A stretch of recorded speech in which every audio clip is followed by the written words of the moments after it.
It was a quiet evening in the small town of Ridgewood, the kind of place where people left their doors unlocked and waved at every car that passed. The sun had just dipped behind the hills, painting the sky in shades of orange and purple. The main street lights had started to flicker on one by one, and the town slowly settled into its usual calm. At the edge of town stood a wide stretch of forest that most people stayed away from after dark. The locals called it Pine Hollow, a name that sounded peaceful, though it always carried a bit of mystery. The tall trees seemed to whisper when the wind blew through them, and kids liked to tell stories about strange sounds and shadows among the pines. But for Eli Turner, a 9-year-old boy with a wild imagination and endless curiosity, Pine Hollow was his favorite place in the world. Eli lived with his mother, Laura, in a small house near the edge of town. His father had been away for work for a long time, so it was mostly just the two of them. Laura worked long hours at the diner, but she always tried to make sure Eli had time to be a kid, to play, explore, and dream. Every evening after homework, Eli would grab his flashlight and head toward the forest with a small glass jar in hand, ready to catch fireflies before bedtime. That evening felt different, though. The air was still and quiet, almost too quiet. Even the usual chirping of crickets seemed to fade. Eli stood at the edge of the forest, staring into the growing darkness. He thought about turning back, but curiosity got the better of him. He walked in a little further, following a faint path he had explored many times before. The forest smelled like pine and damp earth. He could hear the soft rustle of leaves under his shoes and the occasional crack of a twig. He moved slowly, trying not to scare away any fireflies. He loved the way they lit up the dark, little sparks floating in the air like tiny lanterns. He crouched down near a fallen log, waiting to see one glow. That's when he heard it, the sound of an engine. Eli froze. The noise was low and rough, coming from deeper inside the forest. Cars didn't usually come this far in. There were no proper roads. He crouched lower, trying to peek through the trees. The headlights appeared first, bouncing faintly between the trunks. Then he saw a dark-colored pickup truck moving slowly down the narrow dirt trail. Its lights dimmed as if the driver didn't want to be seen. Eli's heart began to beat faster. He was too far from home to run back now without being noticed. He decided to hide behind a cluster of thick bushes. He crouched there, barely breathing, as the truck came to a stop about 30 feet away. The engine cut off and silence filled the air again. 2 men stepped out. Eli couldn't see their faces clearly at first, but he noticed the shine of something on their shirts, badges. They were police officers. He recognized one of them as Officer Grant, a man who often stopped by the diner for coffee. The other, Sergeant Miller, was taller and had a heavy voice Eli had heard before during town meetings. Eli's mother always said they were good men who kept the town safe. So why were they out here in the forest this late at night? Eli watched closely. The men opened the back of the truck and pulled out a large, dark bag. It looked heavy, the kind that might carry tools or equipment. They set it on the ground, and Eli could hear one of them mutter something under his breath. "This is the last time we're doing this out here," said the taller man. "It's too risky." "Yeah," the other replied. "But no one comes this deep in. We'll be fine." Eli's curiosity burned. What were they doing? He shifted slightly to get a better view, careful not to make a sound. The men took out shovels from the truck and began digging a hole near an old oak tree. The rhythmic sound of metal hitting soil echoed softly through the forest. The little boy's eyes followed their movements. Dig, toss, until the hole grew wide enough to fit the bag. The officers paused to catch their breath. Eli could see their faces more clearly now in the glow of the truck's dim headlights. They looked tense. Sweat glistened on their foreheads, and neither of them spoke for a while. Finally, the shorter one leaned on his shovel and whispered, "Do you think anyone will find it?" "Not unless they know exactly where to look," the taller man replied. "And trust me, no one's going to come snooping around here." Eli's hands tightened around the edge of the bush. He didn't understand what they were burying, but the way they spoke made it sound like something they weren't supposed to have. He wanted to go home, but at the same time he couldn't look away. The taller officer pulled open the bag zipper slightly, just enough for Eli to catch a faint glimpse of what was inside. Even from where he crouched, he could see stacks of something, maybe papers. They shimmered a little under the light. The man zipped the bag shut quickly and pushed it into the hole. Together they began covering it with dirt. Eli's heart pounded so loudly he was afraid they might hear it. His knees hurt from crouching, but he dared not move. He listened as they talked quietly while working. "Once this blows over, we'll come back for it," said Officer Grant. "No one will even remember it's missing." "They better not," Miller replied. "If anyone catches wind of this, it's both our necks." Eli didn't understand every word, but he could feel the tension in their voices. They weren't just hiding something. They were hiding it for a reason. Something about the whole thing felt wrong, even to a 9-year-old. After a few more minutes, the hole was filled, and the ground looked almost undisturbed, except for a few loose patches of soil. One of the men placed a few fallen branches over the spot, trying to make it blend in. Then they stepped back to check their work. "Let's go," Miller said. "It's getting late." They loaded the shovels back into the truck and shut the doors quietly. The engine started with a low rumble. Before driving off, one of them turned off the headlights completely and drove slowly back down the trail until the sound of the engine faded into the distance. Eli stayed hidden long after the truck was gone. His legs trembled slightly, not from fear exactly, but from the strange mix of excitement and confusion swirling inside him. He looked toward the oak tree where they had buried the bag. It was just a dark patch of ground now, blending in with the forest floor. A cold breeze brushed against his face, and suddenly he realized how quiet it was again. He stood up slowly, brushing the dirt off his knees. The air felt heavier now, like the forest had seen something it wasn't supposed to. Eli took one last glance at the spot before turning back toward home. The walk felt longer than usual, each step echoing louder in his ears. He kept looking over his shoulder, half expecting the truck's headlights to appear again. When he finally reached the edge of the forest, the lights from the town felt comforting. He could see his house from there, a small glow from the kitchen window where his mother was probably washing dishes or making tea. He ran the last stretch home, his heart still beating fast. Laura looked up when he burst through the door. "Eli, where have you been?" "You scared me," she said, drying her hands with a towel. "Just catching fireflies," he replied quickly, trying to sound normal. She sighed but smiled softly. "All right, but no more going into the woods after dark, okay? You know I worry." Eli nodded, though his mind was far from fireflies. He went straight to his room, closed the door, and sat by the window. From there, he could see the faint outline of the forest in the distance, dark and quiet again as if nothing had happened. But Eli knew something was buried there, something important. He thought about what he'd seen, the way the officers spoke, and the heavy look in their eyes. He didn't know why, but he felt that whatever they buried wasn't meant to be hidden. Still, he was just a kid. What could he do?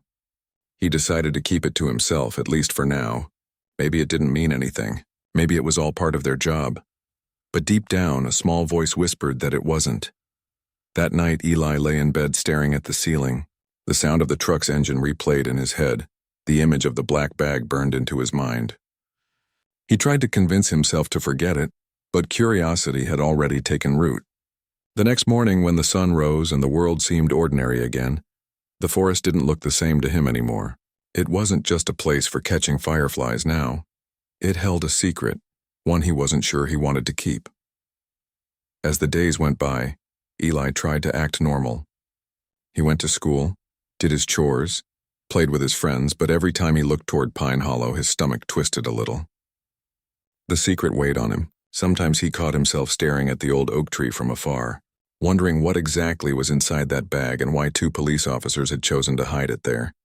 He didn't know it yet, but what he saw that night would change everything. For him, for the town, and for the people everyone thought they could trust. The next few days in Ridgewood passed quietly, just like they always did. But for Eli, everything felt different. The forest that once felt like his playground now seemed like it was keeping a secret he wasn't supposed to know. Every time he looked at the trees from his window, he could almost picture that dark bag under the soil waiting in silence. He tried not to think about it. He told himself that maybe the officers were doing something official, something good. Maybe the bag had evidence or supplies, something that just looked strange but wasn't bad at all. But even as he tried to believe that, the uneasy feeling wouldn't leave him. Eli noticed that he'd started jumping at small sounds, like when a car door slammed outside or when the neighbor's dog barked suddenly. He didn't tell his mother anything because he didn't want her to worry, and he definitely didn't want her to stop letting him go outside. but his eyes had changed. They darted around more, searching, always watching. One evening, about 3 days after what he'd seen, Eli was sitting at the dinner table with his mother. She was telling him about a new waitress at the diner who couldn't carry 3 plates without spilling something. Eli nodded, pretending to listen, but his mind was far away. "Eli, are you even listening?" she asked gently, raising an eyebrow. He blinked and looked up. "Yeah, I was just thinking," he mumbled. "About what?" "Nothing," he said quickly, poking at his mashed potatoes. She studied him for a moment. "You've been acting strange lately," she said. "You look like you've seen a ghost. Is everything okay at school?" "Yeah, everything's fine," he replied, forcing a smile. "Just tired, I guess." She nodded slowly but didn't push further. "All right, but you know you can tell me anything, right?" He nodded again. But deep down he knew he couldn't tell her, not yet. He was scared she'd think he made it up, or worse, she'd tell someone and get them both in trouble. That night as he lay in bed, Eli couldn't sleep. The moonlight spilled through his window, painting silver lines across the floor. He turned from side to side, but his mind wouldn't rest. The sound of shovels hitting the dirt echoed in his head. Finally, he sat up and looked toward the forest. It was just a dark shape against the horizon, but to him, it looked alive, like it was whispering. He whispered to himself, "What if they come back?" The thought made his heart thump harder. What if the officers returned to check on the bag? What if they saw footprints or noticed something out of place? Would they know someone had been there that night? Would they come looking for him? He tried to push the thought away, but it stayed with him all night. The next day at school, Eli could hardly pay attention. His teacher's voice sounded far away. He kept doodling trees on the edge of his notebook without realizing it. During lunch, his friend Tommy asked if he wanted to come over after school to play video games. Eli almost said yes, but changed his mind. "Maybe tomorrow," he said. "I gotta help my mom today," but that wasn't true. What he really wanted was to go back to Pine Hollow. By late afternoon, the sky had turned cloudy and the air felt heavy, like it might rain. Eli told his mother he was going to play in the yard for a bit. She told him to stay close since the weather didn't look good. He promised he would, but as soon as she went back inside, he grabbed his small backpack, slipped on his sneakers, and quietly walked toward the woods. Each step he took closer to the forest made his stomach twist. Part of him wanted to turn back, but the other part, the stronger one, wanted to see that spot again, to know if it was still there. When he reached the edge of the trees, the familiar smell of pine filled his nose. The ground was soft beneath his shoes from the last rain. He followed the same path as before, keeping an eye out for broken branches or tire marks.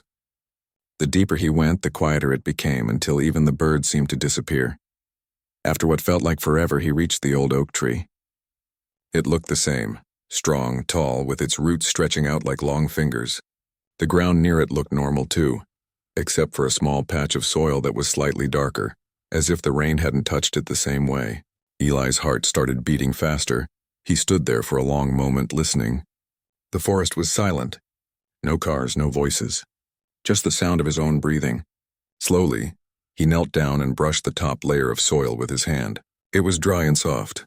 He looked around one last time, then pulled out a small plastic shovel from his backpack, one he usually used at the beach in summer. He began to dig. At first, it was just a little hole, just enough to make sure the spot was real. But as the dirt piled up, the reality of what he was doing hit him. What if someone saw him? What if the police came back right now? His hands trembled, but he couldn't stop. He had to see what was inside that bag. After a few minutes, his shovel hit something solid. A dull thud. Eli froze. He brushed away more dirt until the corner of the black bag appeared. It was exactly as he remembered. His pulse raced. He reached down and unzipped it just a little, enough to peek inside. Inside were stacks of paper. Not paper, money. Real money, tightly packed with rubber bands. There were also small envelopes and something shiny like a badge lying on top. Eli gasped softly and zipped the bag shut again. He didn't know much about grown-up things, but he knew this wasn't normal. No one buried money in the forest, especially not police officers. He quickly covered the bag again with dirt, smoothing it over the best he could. His hands were dirty and his heart felt like it was going to burst. He grabbed his backpack and started walking fast toward home, almost running by the time he reached the edge of the forest. When he got home, his mother was sitting on the porch, folding laundry. She looked up as soon as she saw him. "Where have you been?" "You're all muddy." I tripped near the woods," Eli said out of breath. "Sorry." She frowned but didn't seem too upset. "Go wash up before dinner," she said. He nodded and ran inside. In the bathroom, he looked at himself in the mirror.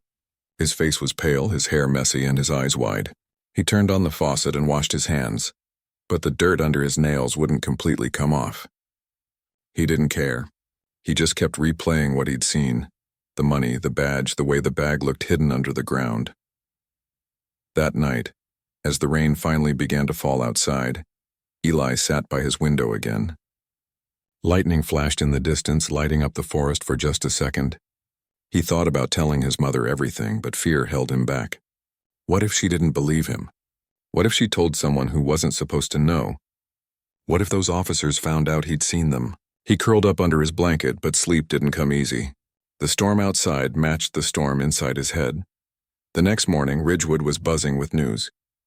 When Eli got to school, kids were whispering in the hallway. Even the teachers seemed distracted. During lunch, Tommy leaned over and said, "Hey, did you hear? Someone stole a bunch of money from the police station." My dad said it was a big deal. Eli froze. "What money?" he asked, trying to sound casual. "I don't know, like a lot," Tommy said. "They're saying it went missing from some evidence thing." My dad said the whole department's in trouble. Eli's throat went dry. He could barely swallow his food. His mind raced, the bag, the money, the badges. Could it be the same thing? He wanted to say something, but the words wouldn't come out. That night at home, he listened as his mother talked on the phone with someone from work. "Yeah, everyone's talking about it," she said. "Apparently, they don't even know who took it." "Can you believe that?" Eli sat quietly on the couch, pretending to read a comic book. But inside, he knew exactly who took it, or at least he thought he did. He didn't want to believe that the two officers he'd seen in the forest were the same ones being talked about.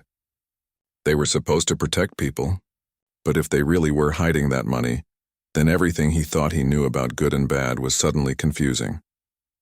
Before bed, he looked out his window again. The forest stood still, but it didn't feel peaceful anymore. It felt like it was keeping his secret, and that scared him even more. Eli didn't know what to do next. He wanted to tell someone, but he was just a kid. Who would believe him over two grown-up police officers? He thought about his mother's kind eyes and how tired she always looked after work.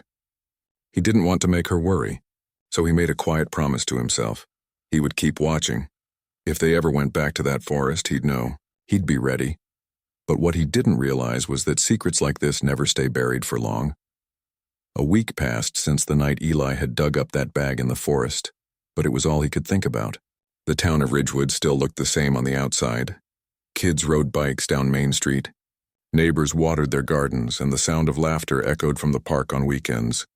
But to Eli, everything felt heavier. Everywhere he went, he felt like he was carrying a secret that didn't belong to him. At school, he couldn't focus. When his friends joked around, he smiled, but it didn't reach his eyes. At night, he'd lie awake, listening to the wind rustle through the trees, wondering if the officers had gone back to check on the bag.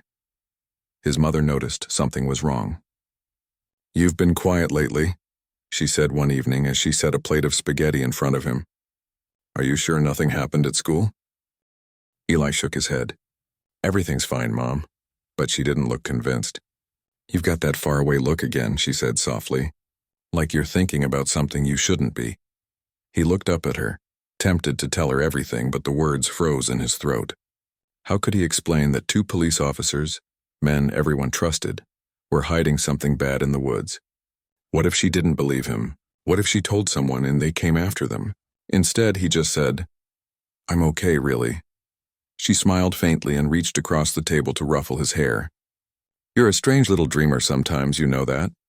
Eli forced a laugh and nodded. But that night, when she went to bed, he sat by the window again, staring at the faint outline of the forest. He couldn't stop thinking about the bag, about the money, about the badge that had looked shiny and out of place. Something deep inside him said that whatever was in that bag was connected to the missing money everyone was talking about. A few days later, something happened that made his stomach drop. He was walking home from school when he saw the police car parked near the corner store. He recognized the vehicle instantly. It was the same black and white cruiser that had driven past their house so many times. Standing beside it were the two officers he'd seen that night in the forest, Sergeant Miller and Officer Grant. They were talking to another man outside the store, laughing like nothing in the world was wrong. Their uniforms looked crisp, their badges shining in the sunlight. People walking by waved at them, smiling. Nobody had any idea what they had done. Eli stopped walking for a moment, half hidden behind a lamppost. His palms started sweating. He could hear his heartbeat in his ears.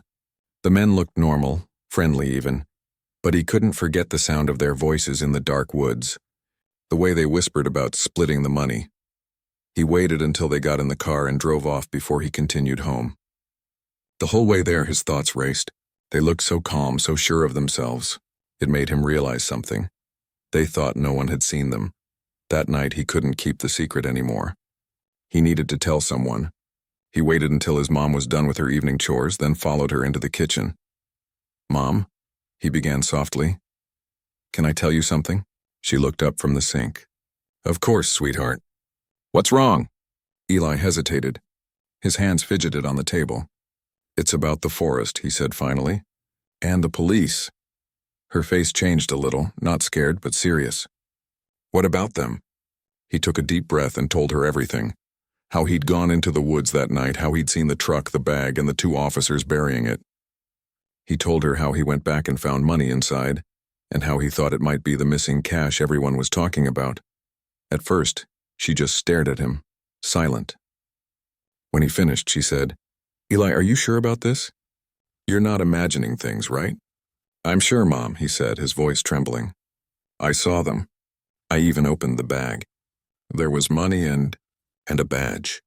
She leaned back against the counter, her eyes full of worry. "Oh my goodness," she whispered. "You shouldn't have gone back there. It's not safe."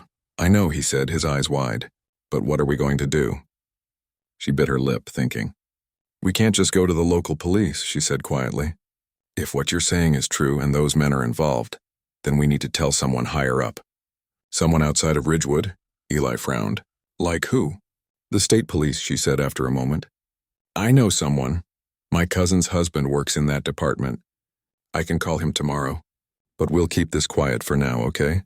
You don't talk about it to anyone. Not your friends, not your teachers. No one." Eli nodded quickly. "I won't, I promise." That night, for the first time in days, he slept a little better. Knowing that his mother believed him made him feel lighter. The next morning, she made a phone call while Eli got ready for school. She kept her voice low, pacing back and forth in the kitchen. When she hung up, she looked serious but calm. "He's going to check into it," she told Eli. "He said not to worry and to stay quiet about what we saw. They'll take care of it."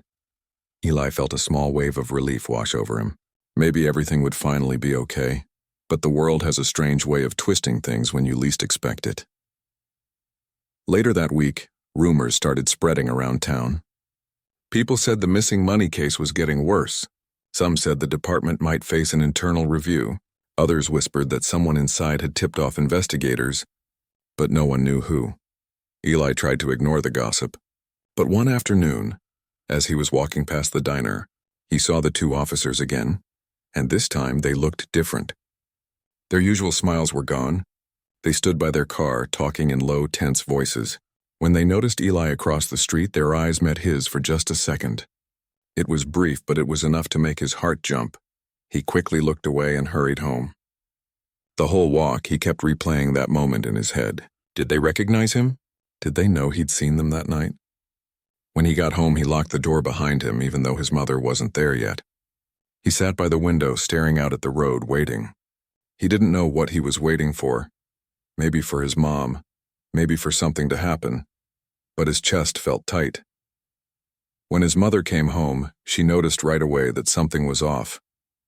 "Eli, what's wrong?" "They saw me," he said quietly. "Those officers. Today, they looked at me like they knew." She knelt beside him, her face pale. "Are you sure?" He nodded. "I think so." She took a deep breath. "All right. Then we stay calm. We don't go near them, and we don't go near that forest. The man I talked to from the state police said they're already watching some people. If those officers really did something wrong, they'll get caught. But we have to stay out of it. Do you understand?" Eli nodded, though he wasn't sure he could stop thinking about it. Days passed. Nothing happened. No one came to their house, no police cars, no strange phone calls. Everything seemed almost normal again. Until one evening, just as the sun was setting, Eli noticed a car parked down the street. It wasn't a police car, but it looked familiar.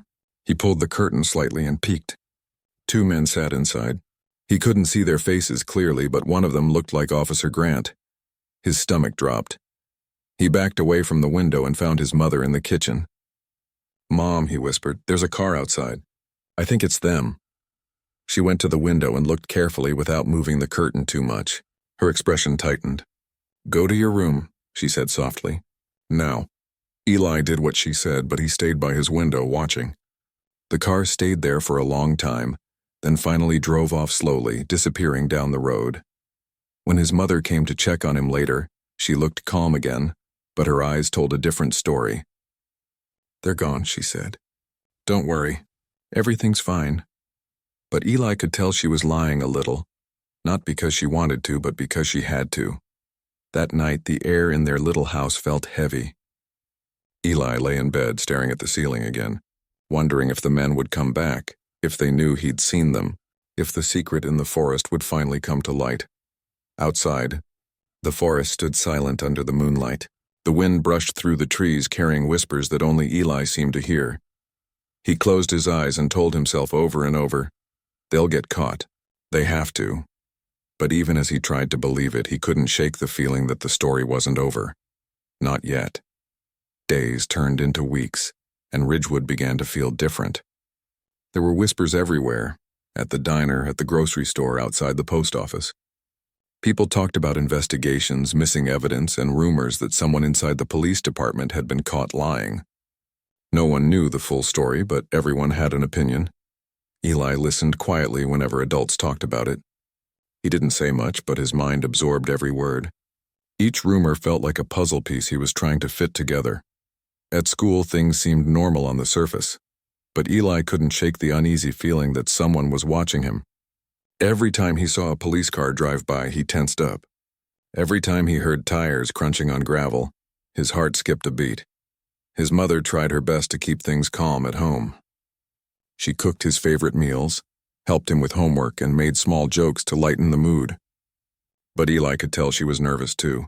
She double-checked the locks every night and kept the curtains closed once it got dark. One Friday evening, she got a phone call while Eli was doing his homework at the kitchen table. She answered it quickly, her voice quiet but sharp. "Yes, this is Laura Turner," she said. "Oh, yes. Of course." Eli pretended to keep writing, but he listened carefully. Her tone changed slightly as she said, "You found something?" "I see. No, he's fine. He's just been worried, that's all. Thank you for letting me know." When she hung up, she took a deep breath and leaned against the counter. "Who was it?" Eli asked. "It was the man I told you about," she said softly. "The one from the state police. They've been looking into things here." "Did they find the bag?" he asked. She hesitated for a moment, then said, "Not yet, but they found something that proves people were hiding things. They're getting closer." Eli nodded slowly, but inside a thought began to form. What if he helped them find it? After all, he knew exactly where the bag was. If they found it, everything would be over. Those officers would get caught, and he and his mom wouldn't have to be scared anymore.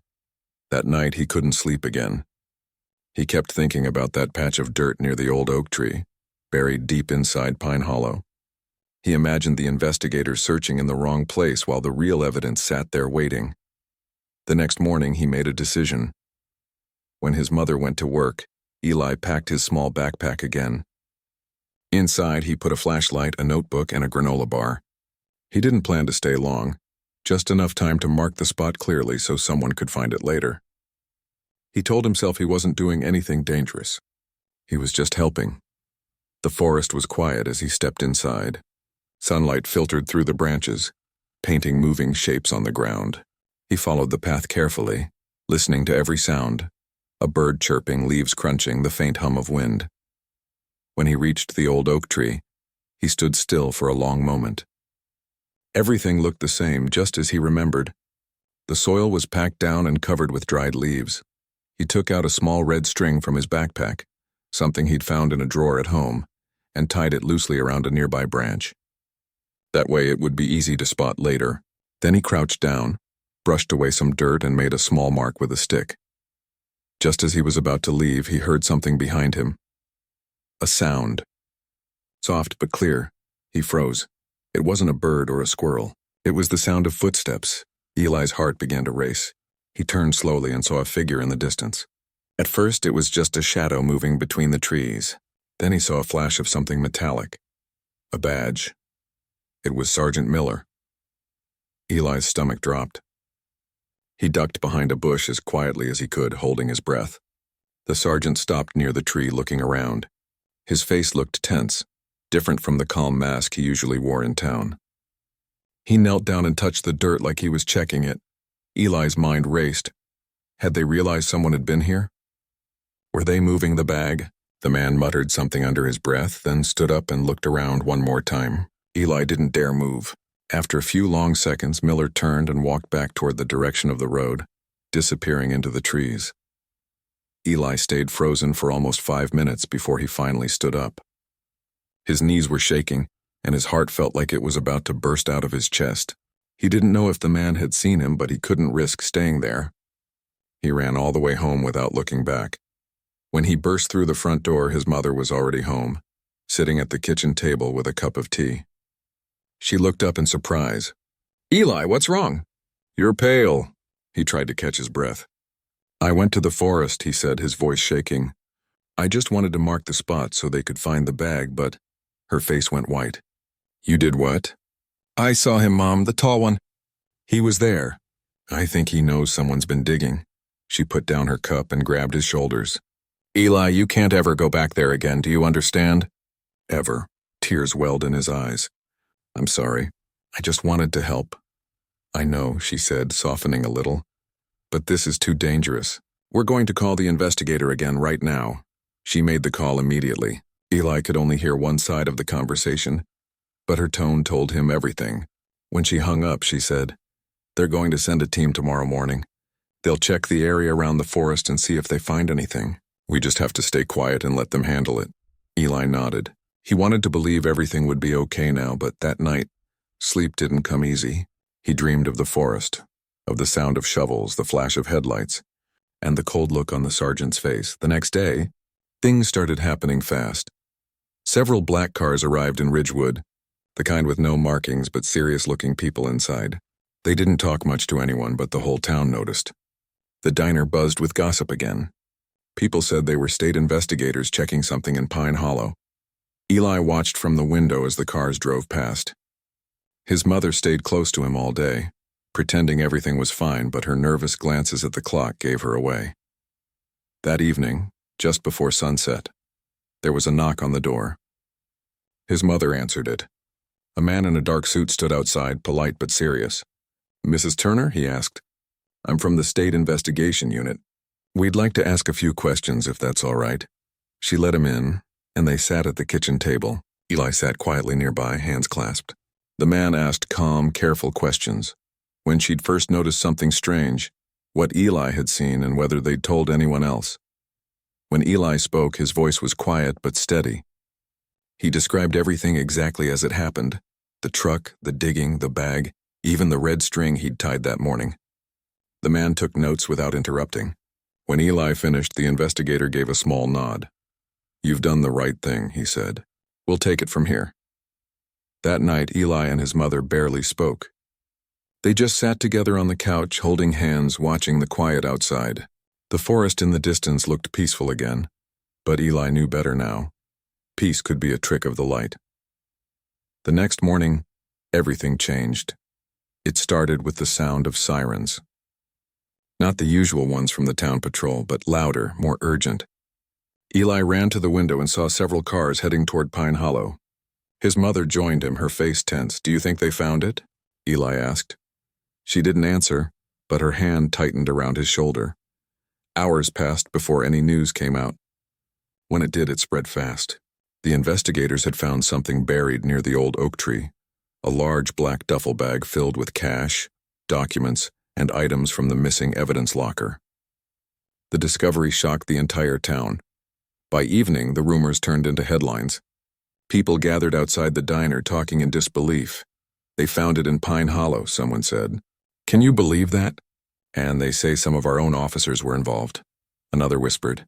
Eli and his mother stayed home watching from a distance. She turned off the lights early and told him not to answer the door. But as they sat together that night, there was something different in the air. Not fear, not anymore.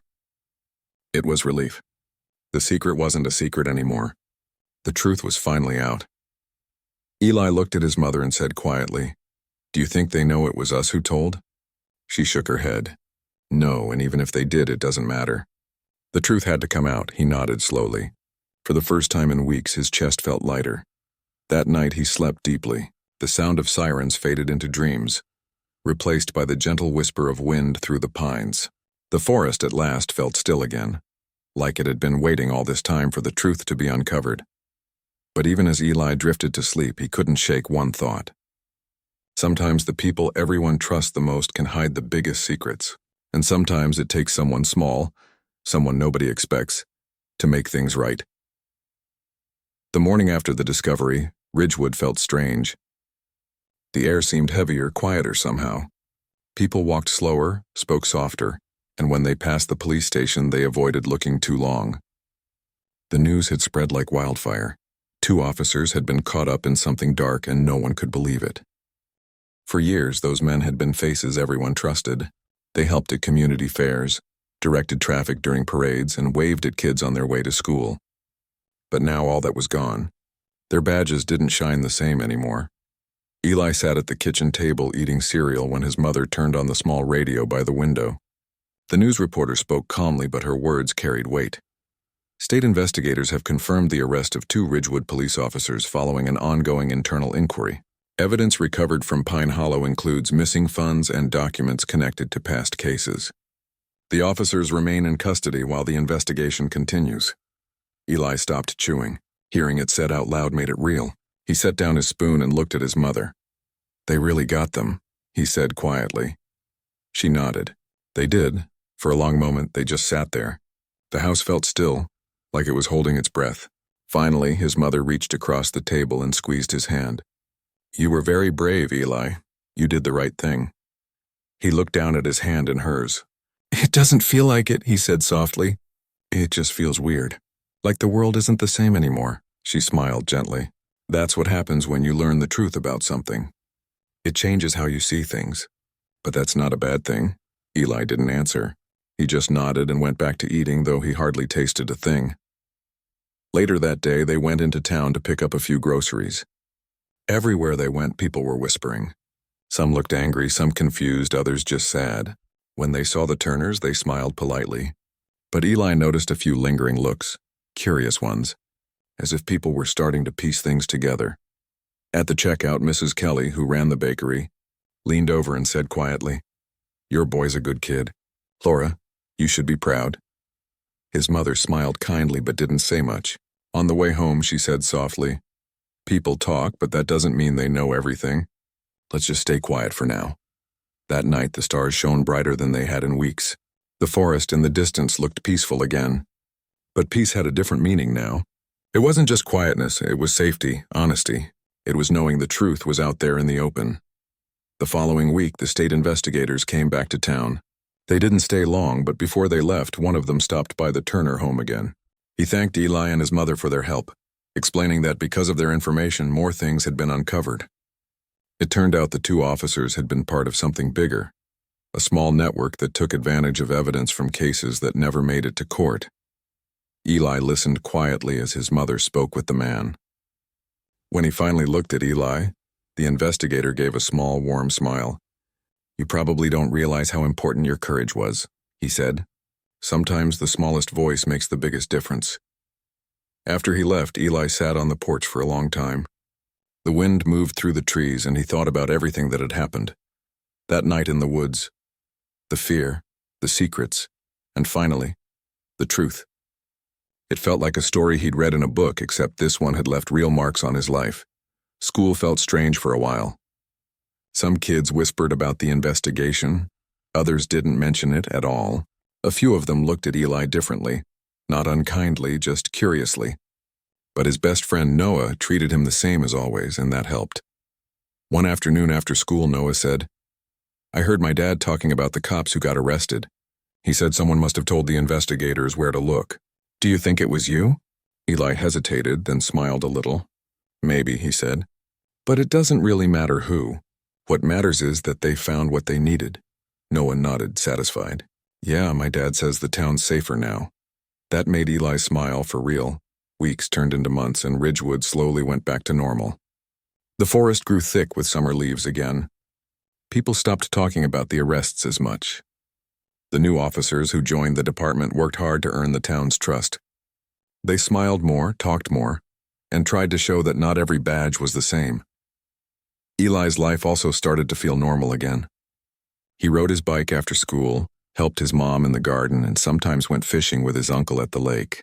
But every now and then, when he passed the road that led to Pine Hollow, he would look toward the trees and remember that night. He didn't go back there again. He didn't need to. The forest had already told its secret, and that was enough. One evening near the end of summer, Eli's mother sat down beside him on the porch as the sun set.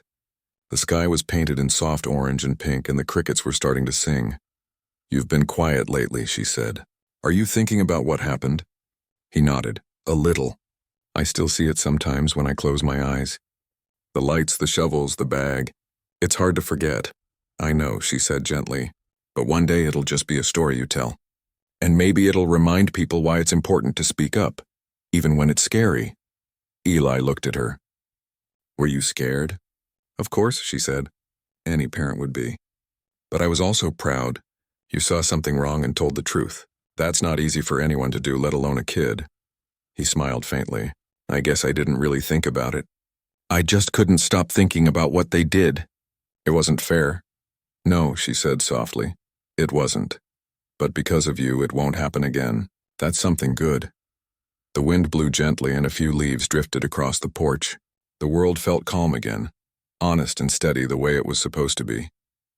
Months later, a small envelope arrived in the mail. It was from the state police. Inside was a short letter thanking Eli for his bravery, along with a small silver pin shaped like a star. It wasn't a real badge, just a symbol of courage, they said. Eli held it in his hand, tracing the edges with his thumb. It wasn't shiny like the ones the officers used to wear, but it meant more. It was proof that even a kid could make a difference. He placed it in a small box and kept it on his nightstand. Sometimes when he felt unsure or scared, he would take it out and look at it, reminding himself that truth always mattered, even when it was hard to face. Years passed, and Ridgewood grew quietly again. The forest healed, the town thrived, and the memory of those days slowly faded. But for Eli, the lessons stayed close. He grew up, went off to college, and returned years later to visit his mother, who still lived in the same house by the woods. They'd sit on the porch together just like before, watching the sun dip behind the trees. One evening, his mother smiled at him and said, "Do you remember when you were little, and you used to go chasing fireflies near the forest?" Eli laughed softly. "How could I forget? That's where everything started," she nodded. "You've always been curious. That's a good thing, as long as you use it to find the truth." He smiled, looking toward Pine Hollow. The trees stood tall and quiet, guarding their stories. But this time he didn't feel afraid of them. Years later, when people in town told stories about Ridgewood's past, they often spoke about the time corruption was exposed and how it brought change. Some said it was luck that the truth came out. Others believed someone must have been watching that night. Eli never corrected them. He'd just smile quietly, knowing that sometimes it's not about being seen. It's about doing what's right when no one else will. One autumn afternoon, as he walked along the edge of the forest, he stopped by the old oak tree.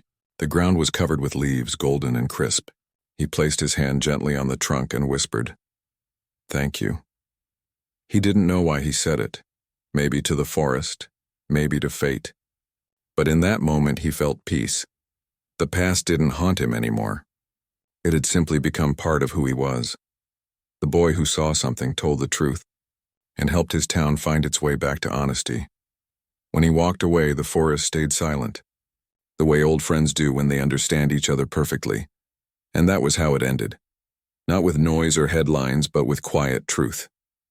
The kind that stays, the kind that heals. The kind that reminds us all that even the smallest voice can change everything.